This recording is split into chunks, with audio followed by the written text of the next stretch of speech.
James 1:27 says, "Pure and undefiled religion before God the Father is this, to look after orphans and widows in their distress, and to keep oneself unstained from the world." I've always believed that this verse also applies to those that feel like orphans and widows, the least of these, if you will. Times may have changed, but for women, an unplanned pregnancy can still leave one feeling like the least of these, with no hope and too many hard choices in sight. But in today's episode, we're going to talk about a hope that can be found even amidst a desolate pit. Today, I've invited Life Choices Executive Director, Lyndsey Sykes. Hey. To come and share how choices for life and hope are very real. Lyndsey, thanks for coming out and joining me today. Looking forward to learning more about you and the organization of Life Choices. Thanks so much for having me. I'm just excited to be with you. Great. Oh, and guys, we're both wearing green today. I think that's pretty cool. Oh, yeah. Yes. We're tracking on the green for life. Yeah. Life. Mm-hmm. All right. So tell us a little bit Life Choices and what it is and how you came to be a part of the organization. Life Choices is a pregnancy resource center, and we're located in Monroe, Louisiana. And it was founded in 1979 by Dr. Mito Boyle. She was a local pediatrician, and she just wanted to offer an alternative to abortion. Abortion had been legal in America for a short amount of time, and she was seeing patients that she just wanted to have them to be able to consider other options, which is amazing. And here we are over 43 years later, still doing the same thing of offering free pregnancy tests, counseling, material assistance, ultrasound service, referrals out in the community. And Dr. O'Boyle, it's just really amazing what she started with, just wanting to offer a solution to help. And then here we are all these years later, still doing it. So that's really amazing. And I've been at Life Choices. This fall will be 18 years as executive director. I graduated from Louisiana Tech with a degree in journalism. And I'll try not to hold it against you. I'm a person myself. It's okay. And I was just getting some more experience like in radio and stuff after I had graduated. And my supervisor said, "Hey, I know your future." And I was like, "Oh, great. What is it? I'm glad you know." And he said, "You need to go interview for this job at Life Choices." And my good friend's mom was a former director. And then, I was familiar with Life Choices from growing up in Monroe and everything. And I went and interviewed for the job, and I just felt like God had a plan and purpose for me there. My friends from college, we were 22. I just graduated. They were like, "I cannot believe you are taking this job," because I'm not a confrontational person. I'm very nurturing. I could nurture a fence post probably. So they were like, "I can't believe you're doing this. Like, what are you getting into?" And I was like, "I know. I don't know either, but I think God's got some purpose for that." And within a week of me being director there, a client came in and put her brand new baby in my arms. And I love babies so much. And so I just had the best time holding him. Yeah. And, I was new at Life Choices, so I didn't have anything to do with him getting here. Yeah. But she said, "I came to Life Choices and I didn't have any hope. Like I didn't have support. I didn't know how I was going to continue this pregnancy.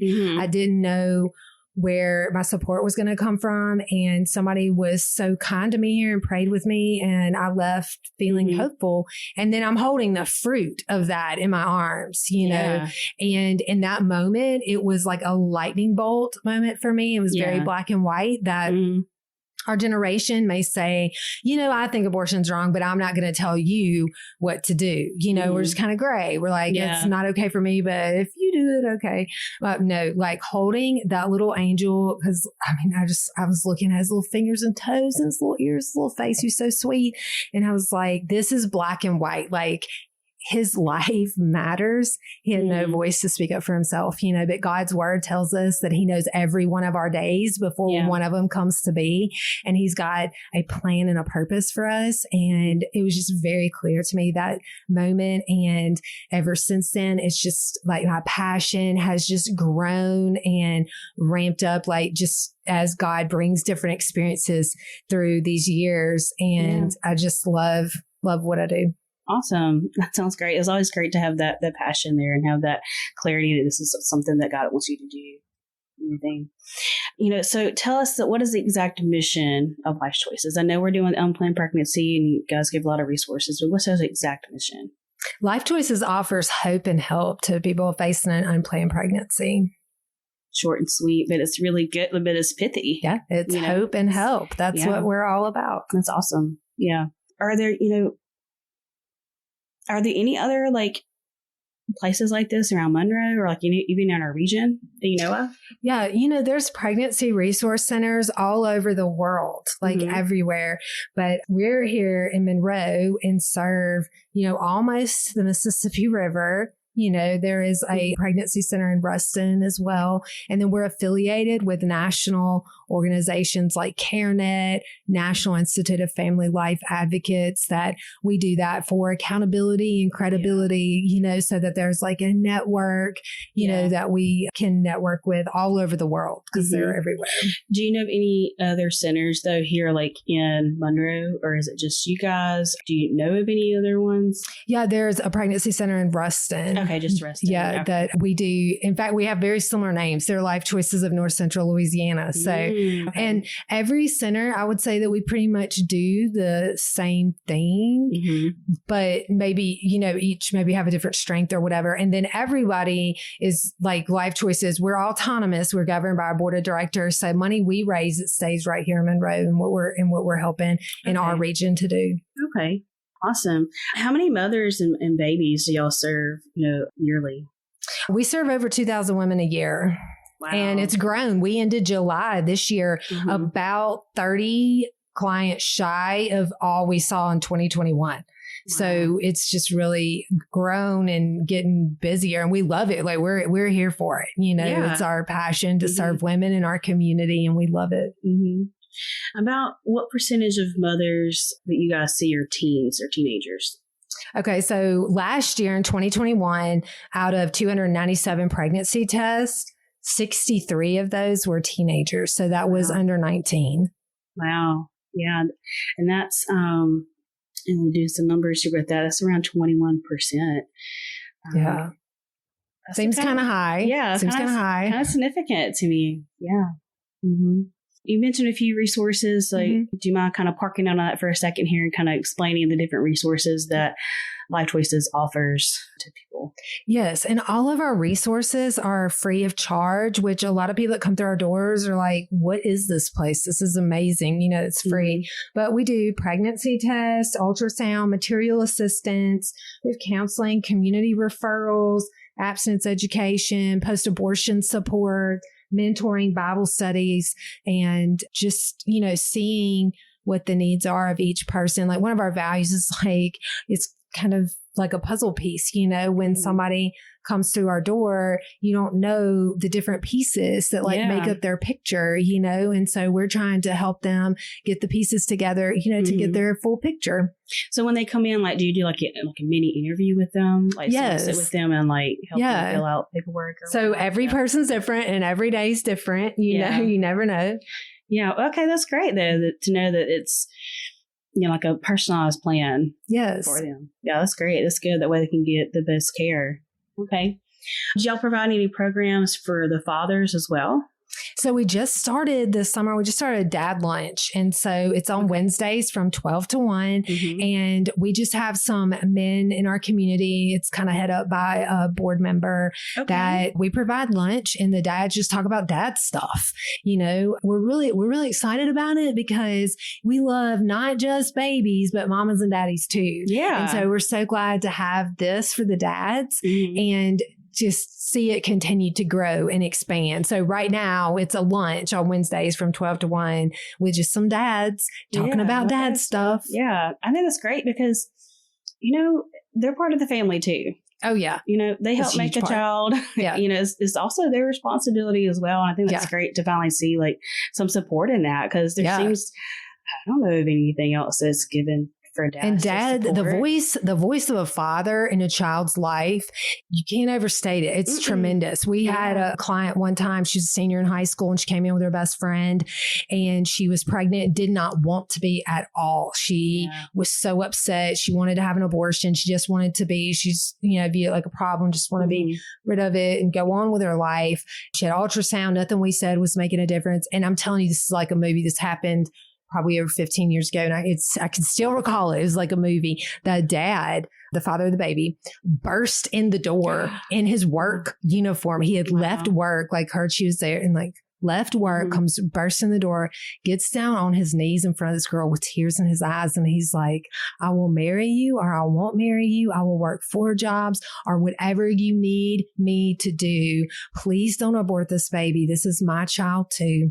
Please, let's talk about this. Please have this baby. And it just broke, like they were both like on their knees, bawling, crying. It's like I'm watching this movie, and it struck me so deeply how important the voice of a father is, because nothing we were saying, not the ultrasound, nothing was touching her, but that dad comes in, the father of the baby, and that changed things. So we love encouraging our dads, and we're so excited to have our dad lunch now and just offer support for dads in the community, because it's hard to be a dad. So it's hard to be a parent.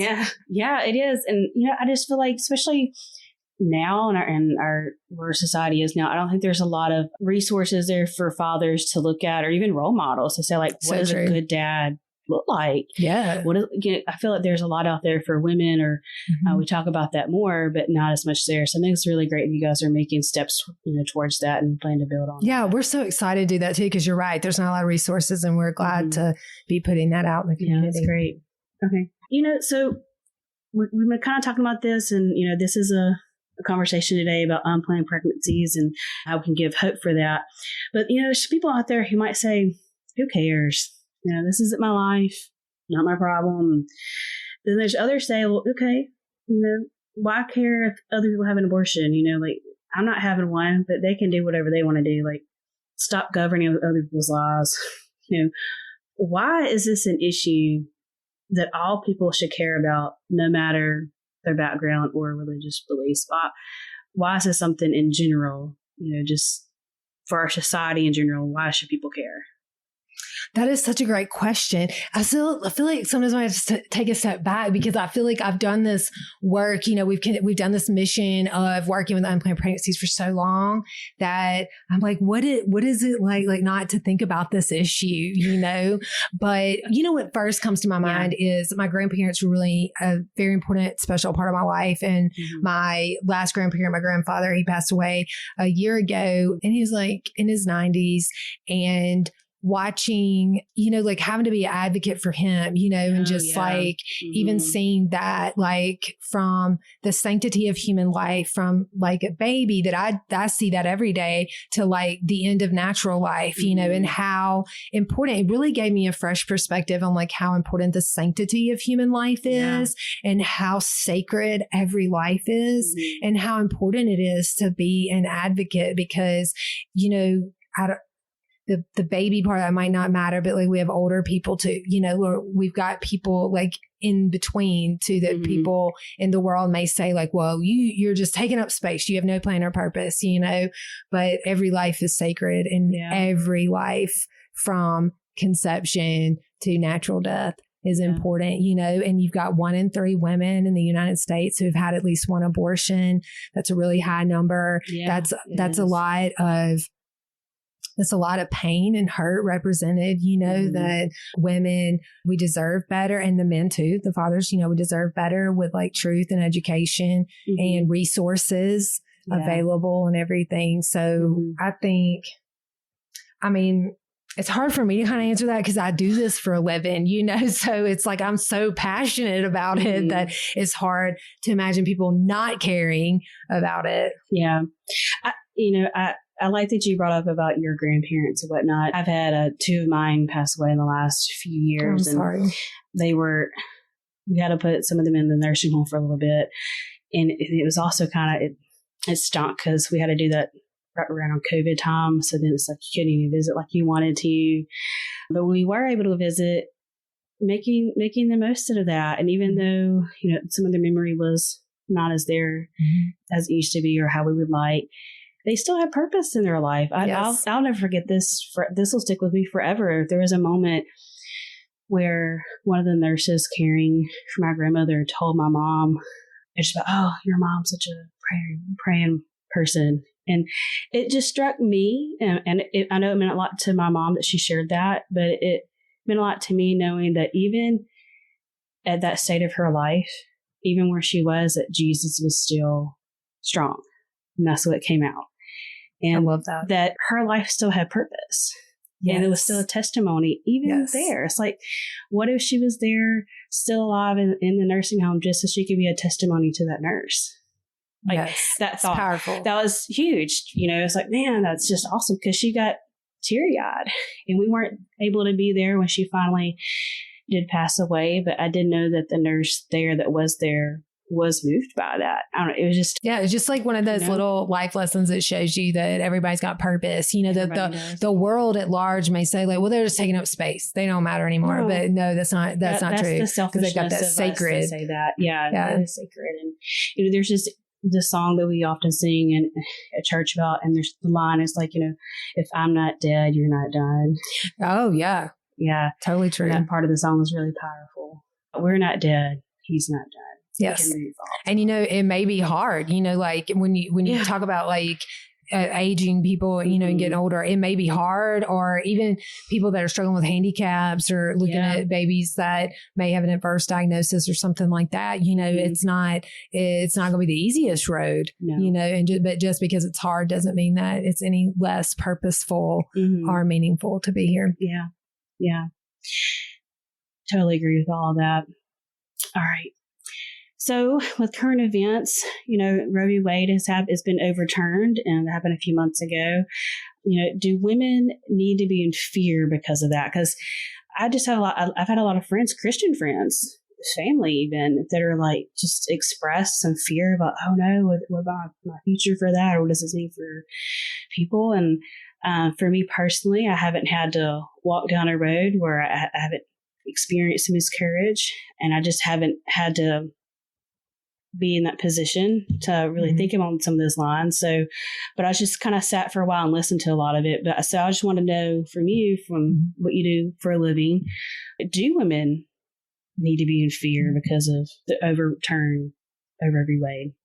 Oh, absolutely not. And I feel like it's two separate things. Okay. So the Supreme Court decision with Roe v. Wade, that just put the abortion decision in the hands of the states. So in Louisiana, we did have a trigger law. So abortion became illegal once that was overturned. But, it is still legal in other states in the United States. It just kind of went back to the states.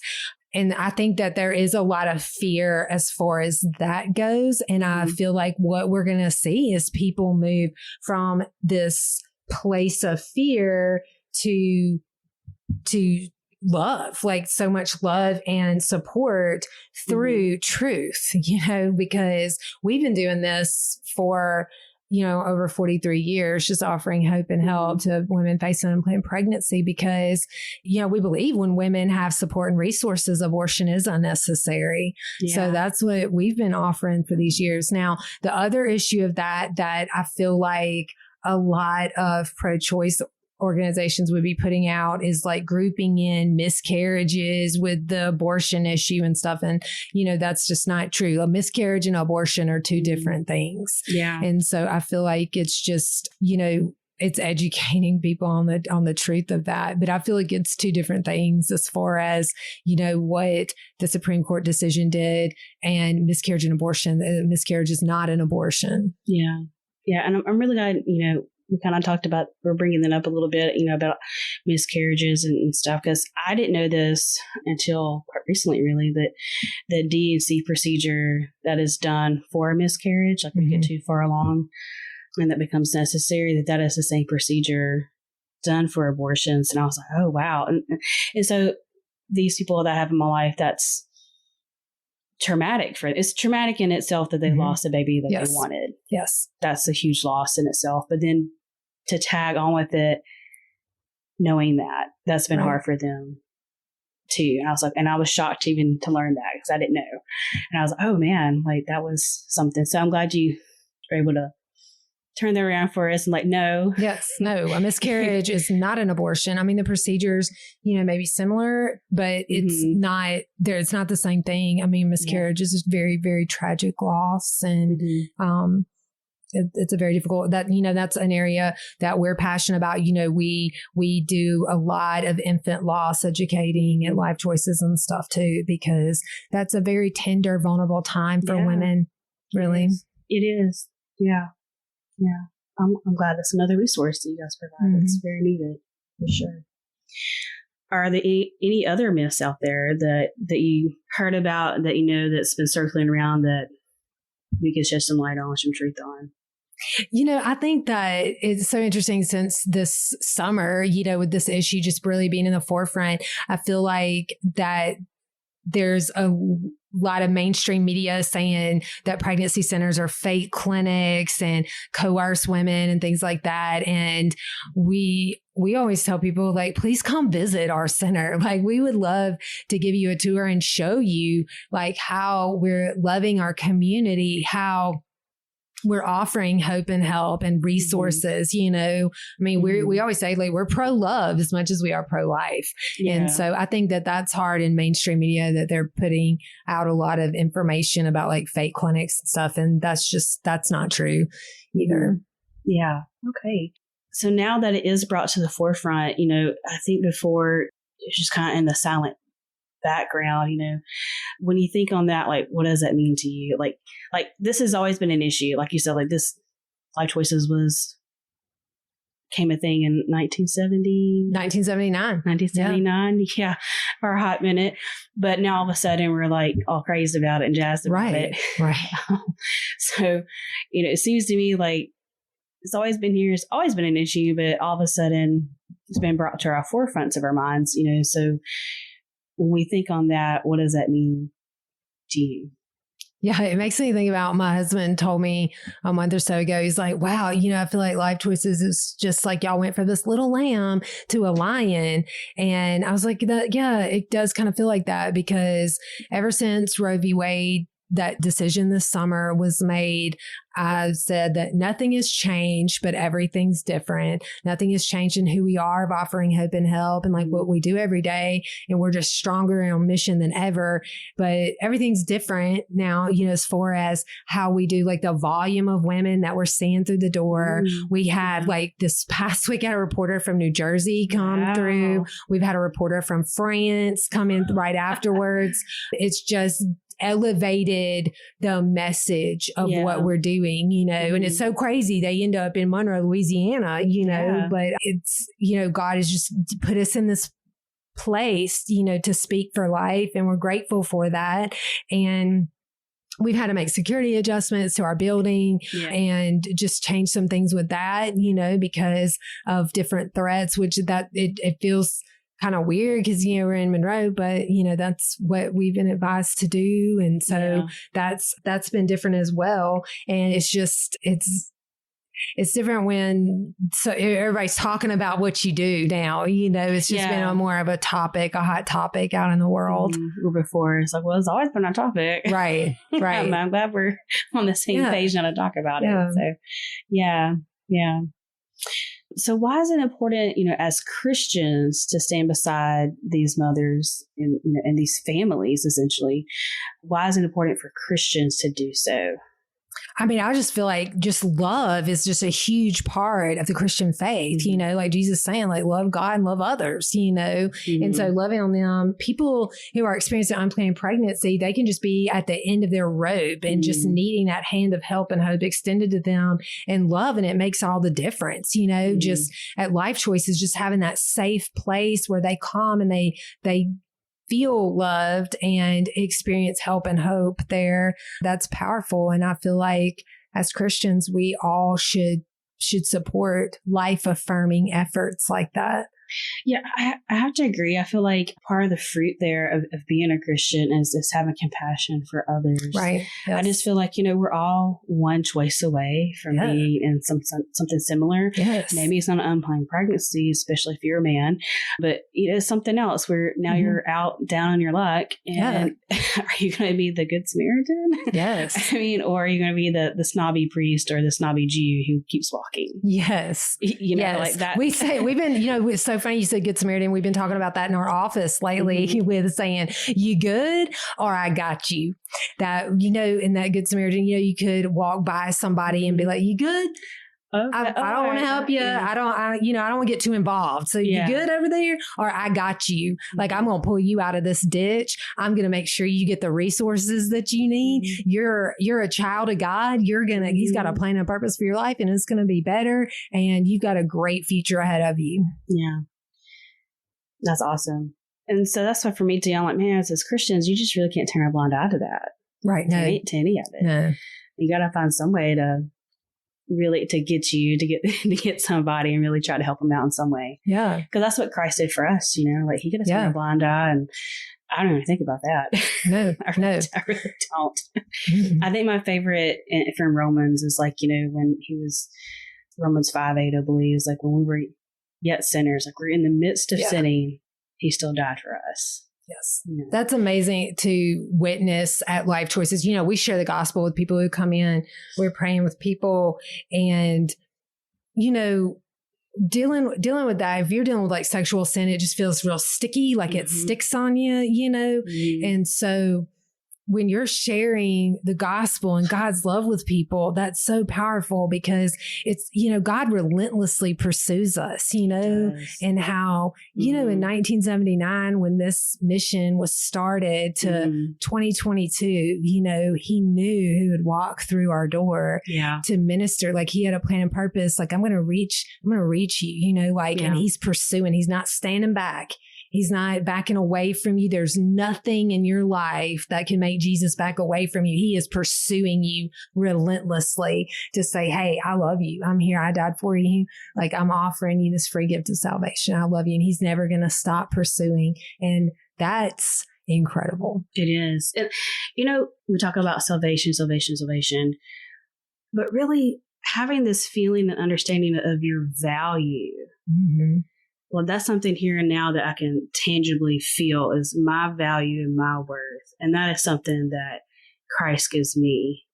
Yes. Salvation, I don't think I'll fully even really understand that until I come to see him. But understanding my value and who I am in him, my purpose in life, and that I have a purpose. Yes. Yes. That's wow. That's everything. And it's because of that I have purpose, and that he gives me purpose and value, that anything else out there can just roll off of me. I'm like, well, that's not me. Yes. And we all have a purpose. Like, you don't have to be in a ministry. Like, you could be picking up garbage for a living. Like, everybody has a purpose because God has planned for like people in your path for you to minister to. He's going to work through you to touch people's lives. And that's powerful. It is. It is. Well, I just got moved today. But all that to say, what I was going to ask you about is like, what can churches do more of? We're talking about why Christians should care, but oftentimes we get accused of just only caring about the birth of the baby and not caring enough about the mom afterwards or the child afterwards. Like, we want to birth them and leave them almost. Right. But I don't think that's what you guys are about. So how would you respond to that accusation? And furthermore, like, what can churches be doing? Like, what should we be doing to help out more? Oh my goodness. No, we are so passionate. I mean, like I've said, we're pro-love as much as we are pro-life. We love the mamas and daddies like we love the babies, and nobody at Life Choices is getting abandoned like after a baby. Like we want to see mama and daddy on a path too, like doing well. Thriving. And resources. We do have our HOPE program, which is helping others parent effectively. It's designed for 9 months of the pregnancy and the first year of the baby's life. So we walk alongside them. We have material resources through our baby boutique.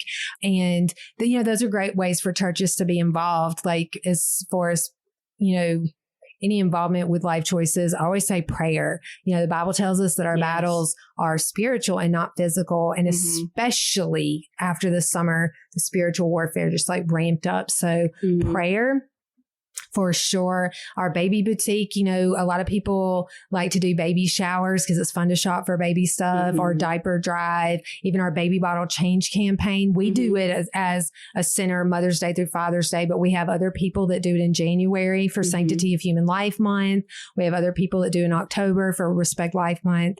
It's ongoing. So that's an option as well. There's volunteer opportunities in the center, whether it's in our office or mentoring through Hope, or we just changed our peer counseling. It's the first time I've talked about it publicly too. We just changed the name. So you have like breaking news on the podcast. Breaking news right here. We changed from peer counselor to the client advocates. So we're advocating for our clients that come in. And so that's a volunteer opportunity as well.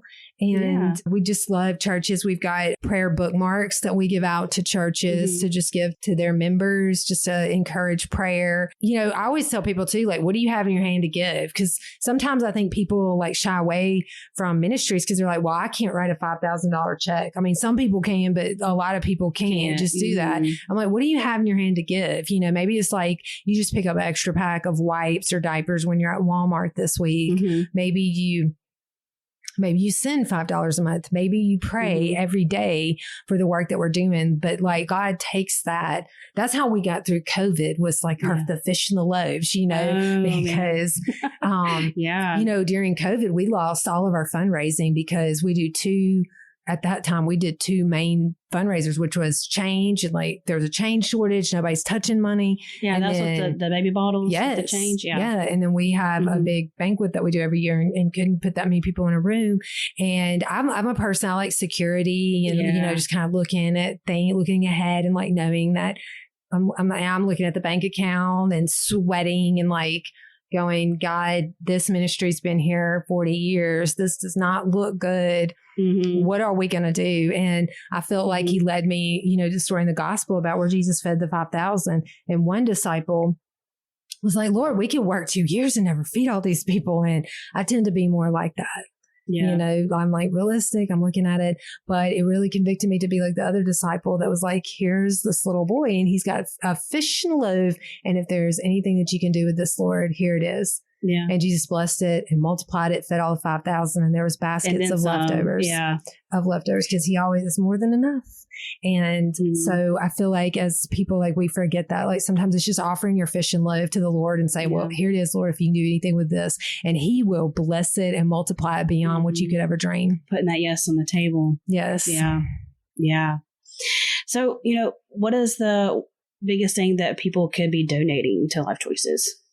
Like, what are some of your biggest needs, that physical need that y'all would like to have donated? Okay. I mean, anything baby related, we take new or gently used in our baby boutique. So diapers and wipes, we always need. Car seats, pack and plays. And like I said, we take gently used. So if your baby's outgrowing clothes or anything like that, we take that as well. Is there anything y'all don't take in? No, we take everything baby related. Okay. Yes. That's good to know. Yeah. So to go into the thrift store or somewhere, if you can bring garage selling, seeing some baby stuff, bring it to us. We love it. Awesome. So you shared one story earlier. Is there another story that's been like a really moving moment for you while you've been here, been serving at Life Choices? Oh, yeah. I mean, I can think of so many, but I'll give you like the latest one that just happened. So when the Roe v. Wade decision was made, like our board had wanted security there like that, like all the time for that weekend because of, threats that have been made. And so I realized the first day that officers were showing up, like they didn't know what we did. They didn't know if we were abortion clinic or like what was going on. So I would meet them saying like, hey, I'm Lyndsey. Like, we don't do abortions here. Like, we're just loving people. And so that Sunday, after the Supreme Court decision was made on Friday, so Sunday morning, I met officers really early in the morning. I think I was like barely awake. And I'm like getting out of my car going like, hey, I'm Lyndsey. And, just wanted you to know, we're just loving people here. Like, we're pro-life. And we're not doing abortions. And he gets out of his vehicle and he says, I know exactly who you are and what you do here because I was adopted through here in 1988. Wow. And his birth mom had been through Life Choices. And I almost passed out because I was like, what? Because to see him grown, I mean, you know, like he's like this 34, I think he's 34, and married with 2 sweet little baby boys and doing incredible work in the Monroe Police Department. It was just like amazing. And he's defending life, you know, and that just the timing of it was incredible and just reminded me like why we do what we do. I mean, he said like, I would not be here if it wasn't for life choices. And like, I can't even imagine a world without him in it. And so grateful for his birth mom and so grateful that Life Choices was there at that time and grateful for his parents and how he grew up and like what he's doing now. And that was just a really, that was a really moving moment, especially with everything going on, you know, at that time and everything. Man, that was awesome.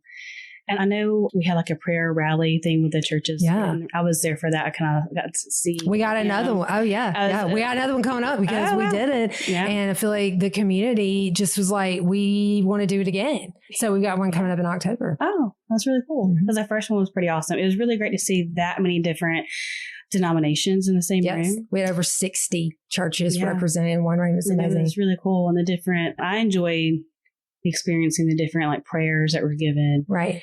It was just a really great worship experience, to be honest. So that's what it was like. I mean, I know it was supposed to be like a rally of sorts, but it was really just this amazing worship experience. I'm like, man, this is like a piece of heaven, really. Right. You know, I'm so glad to hear that because, you know, we just felt like we did that community prayer service in less than 10 days, like put it together. And like in the middle of it, we were like, you know, we really feel like this is bigger than like a life issue. It's unity in our community. Yeah. And it's God's leading us in that direction because we could be leaders in this, you know, of leading out like from what we do with babies and moms and dads to bring unity in our community because it takes all of us together. Oh, and that's what heaven will be. You know, like we'll all be together. You know, I don't know. I walked out feeling really on a spiritual high, so to speak. Just like, man, like I just had a really great worship experience. And it was really great. I love that. One of our things, I was in this discipleship group this summer, and the women, when we get together, we'd ask, "So what fed your soul this week?" And that got to be one of mine. That got to be one of mine. Oh, I love that. Because it really did feed my soul for the week. I love that. That's awesome. So, I love that question. Yeah. So we've been talking about all these great things you guys do, you know, so how can people volunteer? I think I've heard you talk about like maybe do some office work and, you know, a little bit about the peer mentoring and now this client advocate thing. Can you tell us a little bit more about that? Like, what does that look like to actually come and volunteer for you guys? Okay. Well, Dawn Smith is our director of operations, and she works with coordinating volunteers. We have a new volunteer orientation that we just bring everybody in, just give you a history of life choices, what these different opportunities look like.